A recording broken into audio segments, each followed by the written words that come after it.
Nevjerojatno je da u jednom malom mjestu od 800 stanovnika čovjek dok je bio načelnik 10 godina uspio je prenamijeniti prostorni plan, pogodovati sebi i od staje pretvoriti u kuću.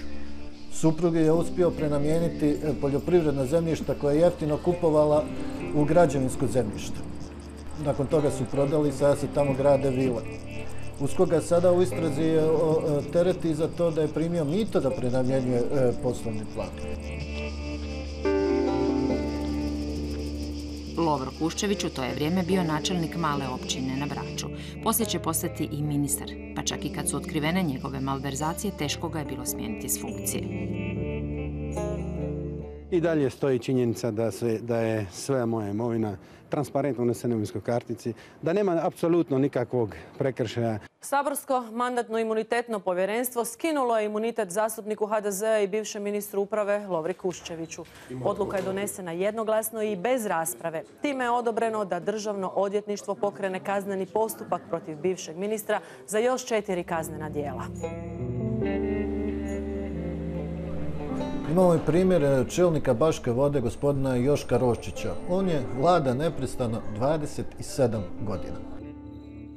Koncesijska odobrenja za plažu su dana prijateljima, političkim podobnima, rodbini. Njegova kćerka je smještena u nadzorni odbor, iako je bila i komunalne tvrtke, iako je bila saborska zastupnica i to nije smjela.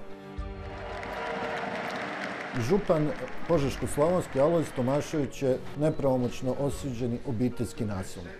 Dakle, Alojz Tomašević na svojoj funkciji, bez imalo stida, bez imalo odgovornosti, dočekat će kraj mandata. Naime, Tomašević je pod teškim pritiskom javnosti izbačen iz HDZ-a.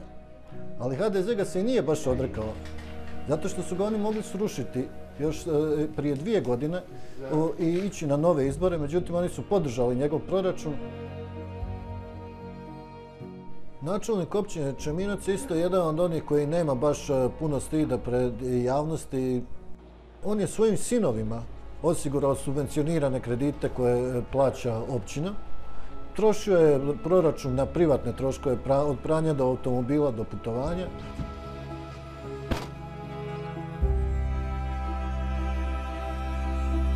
Ja sam bio svjestan da radim negdje na rubu, ali novci nisu išli, da nisu i privatni interesi, išli su za razvoj općine, možda malo čudesnim, improviziranim putem. Trebalo su proći godine da im istražitelji zaista dođu u općinu. Tada su utvrdili da je čovjek potrošio preko 900.000 kuna općinskog novca za svoje privatne svrhe. Da su onda došli još jednom pa utvrdili da je tu još otišlo 140.000 kuna i on i njegova suradnica. Dakle, taj novac se trošio bez ikakve kontrola. A on je i dalje još uvijek na svojoj funkciji. I jednom kad postanu načelnici, gradonačelnici, župani, zauvijek to i ostaju. Omogućio im je to zakon poznat kao Lex Šerif, koji je slučajnosti 2017. progurao baš Lovro Kuščević. Zahvaljujući njemu, lokalni vođe teško se smjenjuju, a njihova pozicija dodatno učvršćuje. Oni su praktički jako teško smjenjivi. Postoji kazna da ako bude osuđen na duže od mjesec dana zatvora, on mora otići s funkcije. Međutim, caka je pravomoćna. Kakvi su naši sudski procesi, da se prvog dana njegovog mandata optuži za 4 godine sigurno neće biti pravomoćne presude kada mandat već istječe.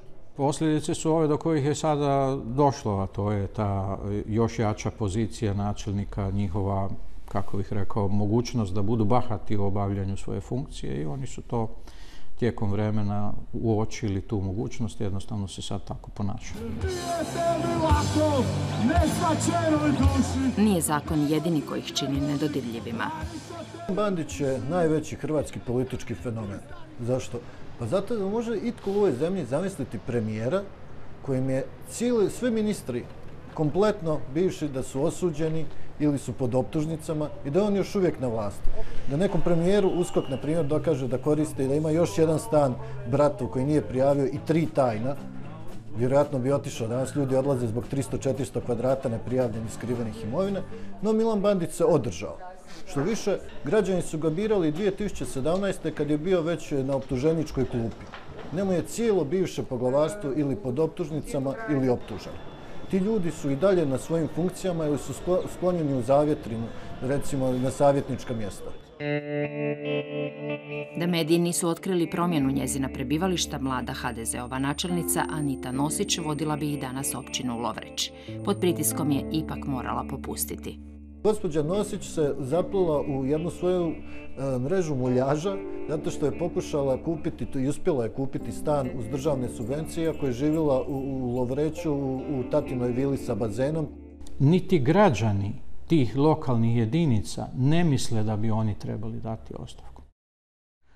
Dakle, to je pokazatelj koliko je kod nas politička kultura nerazvijena, da građani još ne razlikuju tako, ja bih rekao, vrlo grubo kršenje zakona od nekakve javne funkcije i etičke odgovornosti za javnu funkciju. Dakle, ako su oni u stanju, ko što smo čitali u medijima zadnjih dana, o tome da je ona bila super dobra učenica, da je iz vrlo dobre obitelji, da je pametna i ne znam što sve ne, svakakva opravdanja, donijela im je tamo novce ili što god.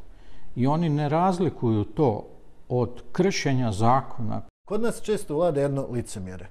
Skloni smo javno osuđivati, a kada dođe dan izbora ipak pogledati i reći ajoj, dobio sam ja besplatne knjige, ipak malo plaćam vrtić, osigurao je pomoć mojoj majci umirovljenici od 200 kuna, pa ipak je on dobar, tko zna ako dođe netko drugi, možda će sve to promijeniti. Cijela filozofija kod nas se zapravo svodi na lokalnoj razini u velikom broju lokalnih jedinica na to kako vladati što duže, a nikad ne biti politički odgovoran i još tvrditi da si sve učinio dobro za svoju lokalnu jedinicu.